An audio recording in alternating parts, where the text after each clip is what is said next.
இந்த ஒரு பழத்தை இந்த கேப்சூலில் அடைச்சிருக்குன்னா உங்களால் நம்ப முடியுதா? ஆமாங்க. இன்றைக்கி இருக்கக்கூடிய நிறைய பேருக்கு முள் சீத்தாப்பழங்கள் ஈஸியாக கிடைக்கிறதில்ல.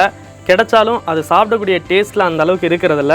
ஸோ அதனாலேயே இவங்க வந்து பார்த்திங்கன்னா முள் சீத்தாப்பழங்கள் பழுக்கிறதுக்கு முன்னாடி ஸ்டேஜில் ஹார்வெஸ்ட் பண்ணி அதை க்ளீன் பண்ணி நடுவில் இருக்கக்கூடிய சதையை மட்டும் நல்லா கட் பண்ணி அதில் இருக்கக்கூடிய எந்த ஒரு சத்துக்களும் மாறாத அளவுக்கு எலக்ட்ரிக்கல் ட்ரையரில் ட்ரை பண்ணி இதை பவுடர் பண்ணி முள் சீத்தா டேப்லெட்டாக வந்து பார்த்திங்கன்னா ரெடி பண்ணி கொடுக்குறாங்க. இந்த டேப்லெட்டை நம்ம ரெகுலராக எடுத்துக்கும் போது கேன்சர் வராமல் தடுக்குது. கேன்சர் வந்து சர்ஜரி பண்ணவங்களுக்கு அதன் மூலமாக வரக்கூடிய பெயினை குறைக்கிறதுக்கும் வந்து பார்த்திங்கன்னா உதவுது. இதை அவங்களோட கஸ்டமர்ஸ் லைவாகவே வந்து பார்த்திங்கன்னா ஃபீட்பேக் வந்து கொடுத்துருந்தாங்க. ஸோ இந்த ஒரு ப்ராடக்ட்டை வந்து பார்த்திங்கன்னா பழனியில் இருக்கக்கூடிய ஹிமாவத் ஆர்கானிக் ஃபார்மில் தான் வந்து பார்த்திங்கன்னா ரெடி பண்ணி கொடுத்துட்ருக்காங்க. ஸோ இவங்க வந்து பார்த்திங்கன்னா கிட்டத்தட்ட 200க்கும் மேற்பட்ட முள் சீத்தா மரங்களை இயற்கை முறையில் விவசாயமாக எடுத்து பண்ணி அதிலேருந்து வரக்கூடிய இலை காய் பழம்னு சொல்லிட்டு எல்லாத்தையுமே வந்து பார்த்திங்கன்னா மதிப்பு கூட்டி கொடுத்துட்ருக்காங்க.